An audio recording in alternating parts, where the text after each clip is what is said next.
operations. We focus on immigration, compliance issues. It's really shifting the way things work. We have a big, massive railroad merger that's taking place. And then, of course, the geopolitical backdrop. We got Todd with us. How's it going? It's going great. It's a pleasure to be here with you, Charles. Thank you for having me. No, I'm excited about this. It's really good energy, vibes. What's your experience so far at F3? Yeah, it's been great. I mean, this is probably my third F3 event, and you know, there's a lot of energy, right? It's everybody's feeling the same pains, but yet everybody's talking about a lot of the opportunities that are coming in freight and transportation and trucking. Truck stops here. We're talking about the Future of Freight Festival. What's that future look like? We're looking and developing aspects of the future of technology, whether it's agentic AI or generative AI, and a lot of the things we're doing. So we're developing and focused on that, but we're also not forcing that into the workflow of the carriers. We're also developing very tactical, functional developments within our load board experience and our onboarding experience and our factoring experience that helps the carriers do their jobs more quickly and more efficiently. So there's different things that we're developing that seem small but have a big impact on the carrier's experience, like being able to tell what a broker's requirement for authority level is in the load board, so you don't have to call to find out and knock on a lot of doors that aren't going to work with you anyways. So just things like that, being able to tell if a load's factorable, not only with Truck Stop and our newly acquired Denim, but also with partners that we're onboarding and bringing on, so that we're working with more folks in the industry. So no matter who a carrier uses, they'll be able to tell. So things like that help the carrier be more efficient. And I love the idea of focusing it around the carrier experience, making it where it's user-friendly, making sure people can see that efficiency, but also feel it in the use of the platform. Not everyone takes that approach with stuff, and we see a lot of tech and platforms out there where that's not taken into consideration, and then no one uses it or utilizes it in order to get the desired outcome. Absolutely, and I've seen that time and time again in my 17 years in transportation, and that's why I mentioned both sides of that, because we don't want to just develop what is believed to be the future of tech and force it down people's throat. I believe it's an on-ramp process. You mean like an ELD? Test. Yeah, there you go. I think it's really cool that you guys are looking at it down the funnel at the user level to make it not only where they're having a good experience, but also where it can highlight the efficiencies, and who doesn't need efficiencies in a tight margin market like what we're in right now. Yes, absolutely. And from what I've seen in our carrier advisory groups and talking to carriers, some people think carriers are opposed to technology, and that's simply not the case. It's that they want it to be and make sense for their workflow, and people try to often over-engineer the technology, and it doesn't make sense for what they do. And so that's the problem, not technology. They love and embrace new developments and new things if it makes sense and actually makes their life easier.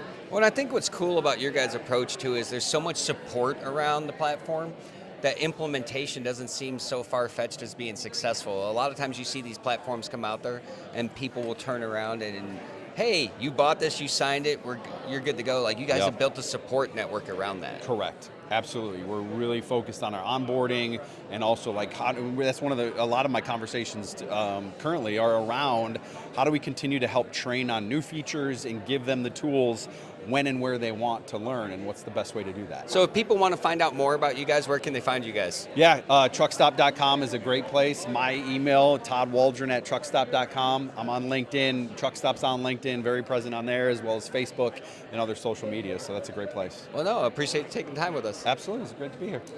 Jason Douglas, what's up, how Charles? you doing, my guy? I'm good, dude. How are you? Oh, I'm living the dream. We're at the Future of Freight Festival, and PCS is here. We are here. We demoed yesterday, Danielle and Chris. If you caught it, it was awesome. We just came out with Cortex. That's what we launched. So Cortex. So it's powered by AI. So we're launching a few modules, but our dispatch module is what came out first, and it's really making fleets more efficient. So it's like an AI dispatcher? Assist dispatching. So they need assistance. We've seen those loads. Well, and we know drivers, they don't want computers to take over. So you still have to have that human touch. You still have to have someone that's, looking over everything, making sure it's going right. We just want to assist and make their job easier. So is it like helping book the loads, take the calls for the drivers, or like if they get delayed or blow out a tire, like what's this look like? It is. So there's a couple cool things about it. One of the cool things that it does is it can look for your backhaul. So say you deliver the same load every Friday in Tennessee, you can have our backhaul direct start booking those loads weeks in advance. So if it knows that you do that load, you could send out 1,000 emails at the same time, 1,000 calls from Cora is our online agent to book those. So if you're using PCS and using Cortex, you should never be waiting for a backhaul if you're using it correctly. What if I'm in Florida? What if you're in Florida? Can Better it keep- start can- early, can- my guy. Can it keep the shirt on my back? Maybe. You might have to give that away, and you might have to, sell some oranges to get out of there, but, That Florida's checks Florida. out. Yeah. You're solving freight problems, not solving miracles. No, and it as it grows and the things that we're doing is going to be awesome. I'm new to PCS, so I'm just kind of doing the So PR. how's that for you? It's been great. You should talk to a big brain about this and not I'm the mouth, not the brain. So. Hey, I know someone like that. Yeah, we were both mouths. But what we're bringing to the table, that's what made me come here, because it's game changing. I've used PCS, I've seen how it's helped carriers, and we're the first ones to come with this technology and implement it. We have carriers on it right now, and it's not just something that we're promising for the future. It's here. Cortex is here, and it's changing the game. All right, I'm going to give you a softball because we're friends. Ready? Yes. What's the future of freight look like? Ooh, the future of freight looks like, I think it is going to be good here in the next 6 months. Ooh, optimism. I like it. I am. I was always thinking you'd be optimistic. like the future of freight is PCS. Oh shit! Start that over. Future of freight is PCS, Paul. Oh yeah, it is. Love that. We as we're because we're not just going to stop there. Dispatch is what we launched yesterday. We have maintenance that we're building that's almost ready, driver compliance, and then accounting. So we're going to be the all-in-one, and it's not just BS. It's real stuff helping real companies. I love that. If people want to learn more about you guys, how can they find you? They can go PCS, they can go to our website, they can call me, they can call any of our sales reps. They can find me on LinkedIn, 801-941-5685. Give me a call, whatever. Love this guy. All right, man. Thanks, Charles. So this wouldn't be the Future of Freight Festival if we didn't talk about truck parking, and who better to do it than Truck Parking Club? We got Noah with us. Noah, how's it going? It is going fantastic. We are almost at 3,100 properties. We've got our clubhouse down in Ringgold, Georgia, and we're just having great conversations with carriers, brokers, shippers around the country. So we're happy to be here, and we're having a great time. You know what I'm looking forward to is that day that there's a post that goes out that says the truck parking epidemic is dead. Is that next year, 2 years? Like when can we declare that parking epidemic dead? We don't know if it'll ever be dead. And so that's we don't see a ceiling on this. We're planning on 10,000 locations by the end of 2026, but even then and on, we think the shortage is big enough that we need to provide as many options as possible. So whether we have enough spaces for the capacity and whether we have enough correct spaces for the capacity is really the challenge that we're trying to figure out. So not only are you guys addressing the parking shortage, but you guys are also addressing ease of use. You guys have the automatic gate openers through the app now. Like, you guys are trying to make it as easy to use as possible, which is pretty, substantial when you're talking about all the struggles that the drivers have to go through out on the road each and every day. Yeah, absolutely. We have drivers on our team, our customer service team, and so everything we do gets run by real truck drivers that have been doing it for decades. So those decades of experience kind of taught us that things need to be easy, things need to be simple, because nobody has time when they're out on the road to do a complex system and remember a ton of different information. Time is money. Exactly. People got neither right now. So time and fuel is money, and we're just trying to help drivers efficiently find and reserve parking to help them save those. So that's often the side of the paid parking that people don't give enough credit is, I remember when I first learned to drive, people told me, hey, when you got 2 hours left on your clock, you have to start looking for parking. Think about the inefficiency in shutting down 2 hours early. All the money lost, not only to the company in that truck, but to the driver. Yeah, we had a study with Noel Perry from Transport Futures, and he deemed, and I guess some of the ATRI numbers, certain industry numbers, it's over $100 per hour that drivers are losing just circling around searching for truck parking. And I believe ATRI's number is 56 minutes a day is the average. So if we can cut that down to 10 minutes, that's tens of thousands of dollars back in drivers' pockets each year, and ultimately hundreds of billions of Not to dollars. mention, the easier you make that, it becomes a retention tool. Because anytime you could take that burden off the driver in any aspect of the job, you win with that driver. 100%. And in an industry where turnover is, absurdly high, and that's the regular thing, if you can take stress out of that job for those drivers and you can just increase their quality of life and their ease of use on the road, it's untold what those gains can be for your company. Nice. Well, if people want to learn more about you guys or get involved, or maybe they got some property they want to turn into truck parking, how would they do that? Yeah, so we're on truckparkingclub.com. We're on LinkedIn, every social you can think of. We're pretty active, and we'll be at probably every show and conference for years to come. Nice. Well, I appreciate you, Noah, and keep doing all the great stuff. Absolutely. Thank you, sir. My guy, Tapan. How are How's you, it man? going? Good. Excited. Having a good show. It's the future of freight. Hey, It is. Bubba's here. Yeah. Bubba is here. Well, I mean, as much as Bubba can be here, I would love one day to walk in and actually see like a life-size walking Bubba. We do have it. We had it at the other events. But yeah, Like a walking. not the walking one. We need but a I walking saw one. the lizard here, so maybe Yeah, can that's do what something like that. I might know a guy that would put that on. Oh, really? Yeah, Yeah, we need the guy. we got a guy. Yeah, okay. He's been a banana before. Well, he'll fit in Bubba. Bubba's an upgrade. Bubba is an upgrade, yeah. There's glasses and everything, so works well. So, you're Hey Bubba. Mm-hmm. You got a AI dispatcher that's helping solve the problems of, dispatchers. Yeah, of course. I mean, we can trauma bond over dispatchers. Well, I mean, that's a big problem in the industry, and that's what exactly we were here to solve. Like, I mean, there's right from brokers and owner there's operators. dispatchers. Depending on the day, depends on where they're at. Yeah, of course, yeah. If the tech owns that, then no one is lying to you. You are loyal to your trucker, and tech does I that for love you. that you said that. Loyalty to the truckers. That's Yes, fantastic. you have to be. Yes, that's why we purely only Well, work with carriers. You don't have to be. I mean, there's, autonomous trucks. That's a whole different conversation. So I'm really excited to have this conversation with you here because we now have a new budding partnership with Hey Bubba on cents per Yeah, mile. of course. I'm so excited about it, and you represent the community, and we're happy to be part of it. Yeah, I'm super excited for that partnership. I'm super excited about getting the message of Hey Bubba out there. And plus, you guys got one of the most killer mascots out there. Like, Thank Pixar you. meets trucking. Thank you. So, fun fact, I don't know if people know this, but Bubba was created by AI. We used AI to create Bubba. That's pretty cool. You did a great job. I love the branding. I love the message. I love the culture. And we can't talk the future of freight without talking about, dispatch and Hey Yeah. Bubba on that conversation. So what's the most exciting thing that you guys are trying to achieve with Hey Bubba? So with Bubba, we're trying to solve the operations for trucking. So it helps owner-operator run their own operations without leaving the truck. You don't have to outsource this. Not just outsource to your spouse, not just outsource to somewhere else overseas or even in the US. You use the software, and that's what Bubba is built for.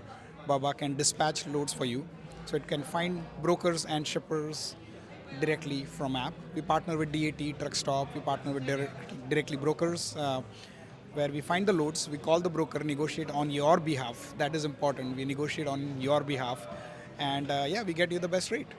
That's really cool. And so Bubba's out there to solve the operations problem. Yep. How's Bubba's drinking habits? Bubba doesn't like to drink, but he eats a lot. If they're I working heard. with brokers, he may. Bubba likes to eat though. That's what I heard. So You need to do that. Yeah. Food's good. food is good. Yeah. And in this industry, when you're talking about the high pressure situations that drivers are facing out there, trying to drive, there's a lot of working owner operators. Yeah. This solves a problem where it can negotiate their next load while Yeah. they're driving and progressing their current one.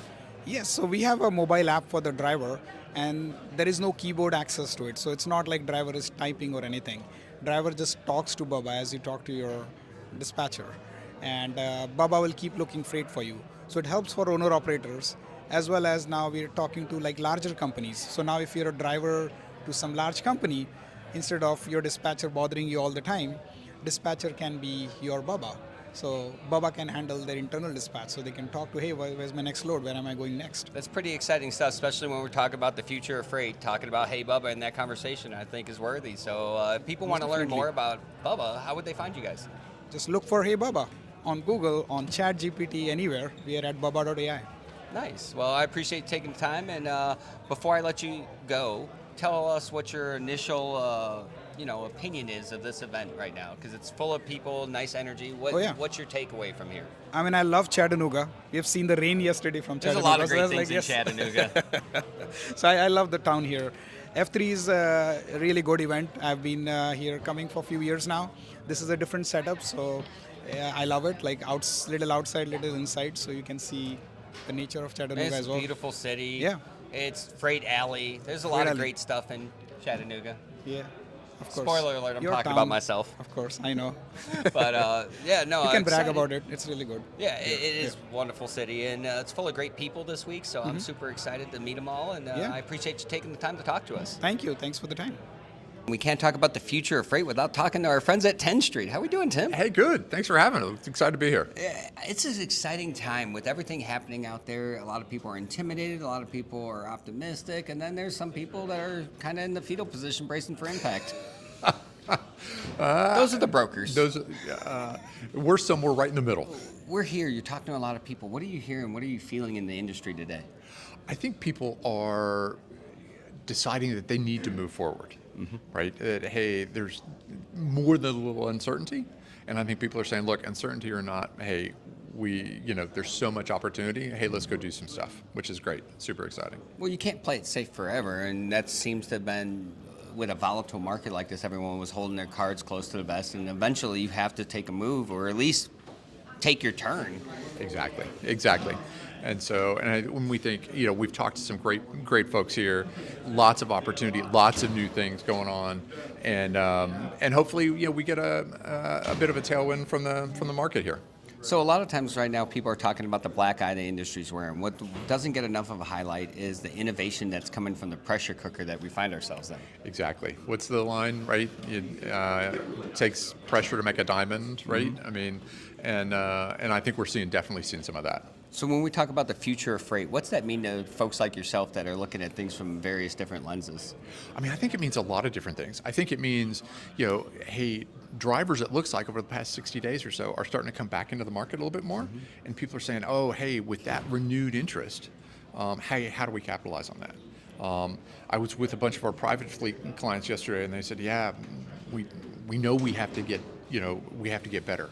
Right? Hey, the private fleets have been a bit of a flight to safety. Drivers have been gravitating that way. They're like, look, we know those good times aren't going to always last, and how do we innovate now? So we're really interested in both those fronts. I think it's interesting too to see the spirits of the people right now, because trucking has been getting beat down for a couple of years, and yet they keep showing up, they keep showing out, and the tone of the conversation has changed. Where how do we automate? How do we raise efficiencies? How do we people better is part of the conversation, which hasn't been for a minute. Absolutely, we're hearing more and more that people are getting savvier about, hey, look, how vital people are to the process. Both on the recruiting side, the retention side, ongoing safety, just how do carriers connect with drivers as humans, not as numbers, and that's starting to resonate, which is near and dear to our heart. So you guys are out there getting the pulse of the industry. You're talking at different fronts, looking at things from different lenses. What's some of the things that you're seeing out there as far as people's energy and their tone about the industry? I think people are really looking forward to the next year. Right? Hey, we've been looking forward to the next year for the last 3 years. Exactly. We mean it this time. Right? And so I think they're looking forward with the idea of, okay, hey, with the tools that are available now that maybe weren't available a couple years ago, hey, how's the smart way to use that, right? Whether that's, the intelligent use of AI, right, to augment personal connections, right? Or giving drivers just a smoother way to interact with their carriers, and just removing those friction points. I think people are really more leaning in on that. I've had an idea about removing friction points. I think if someone came up with glasses that could tell an AI from an algorithm, it would be helpful right now. Oh, absolutely.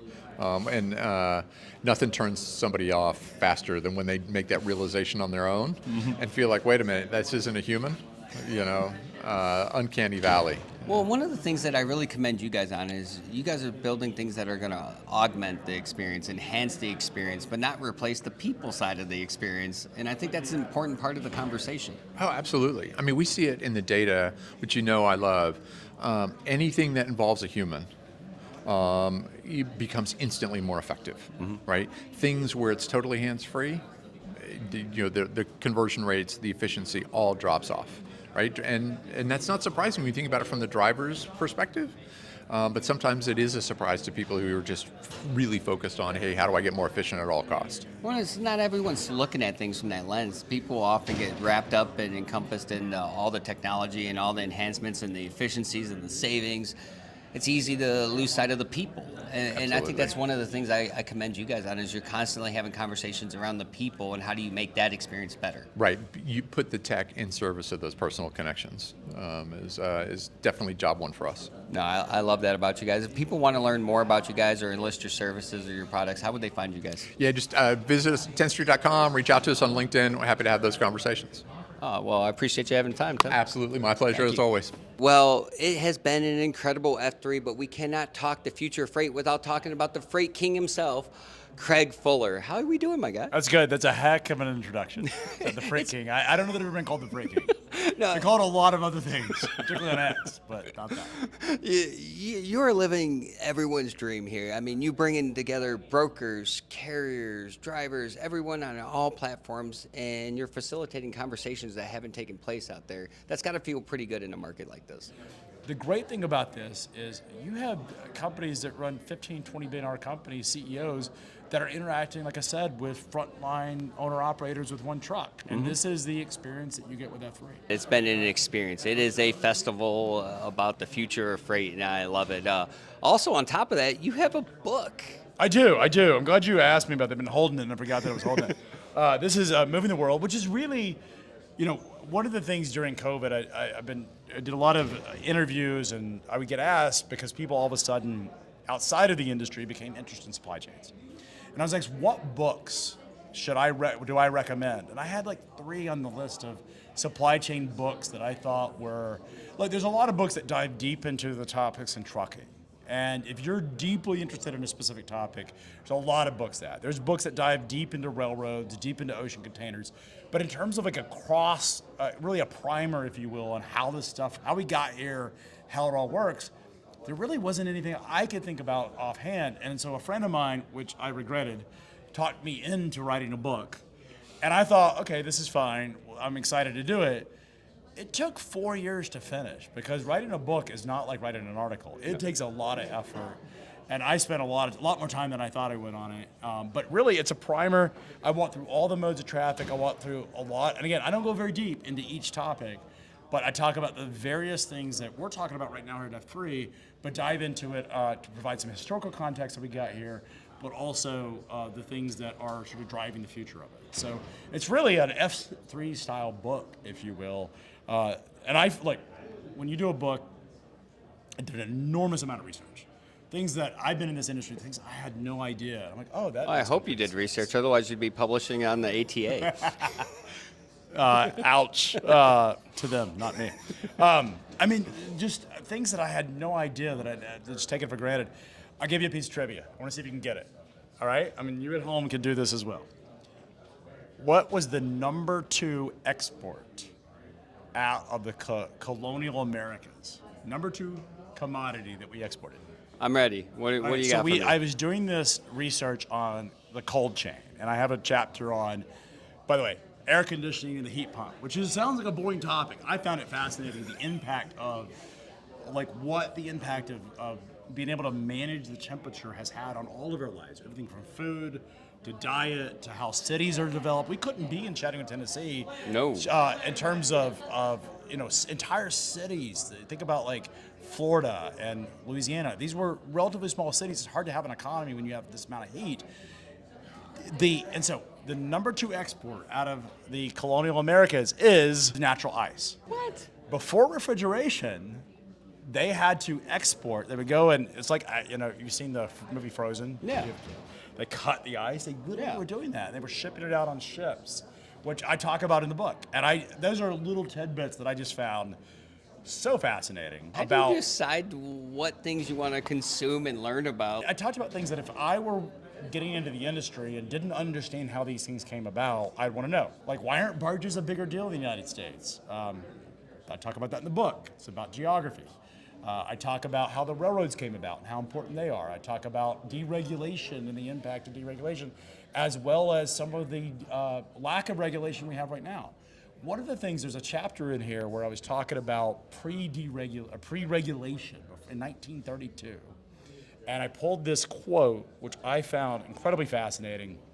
And it was talking about prior to the formation of the Motor Carrier Act in 1935, is these unscrupulous, unsafe motor carriers that had no qualifications entered the industry, and combined with the pressure of the railroads, but also the more legitimate truckers, they actually established the ICC, which is a pre-established agency, took over and started regulating the motor carrier industry.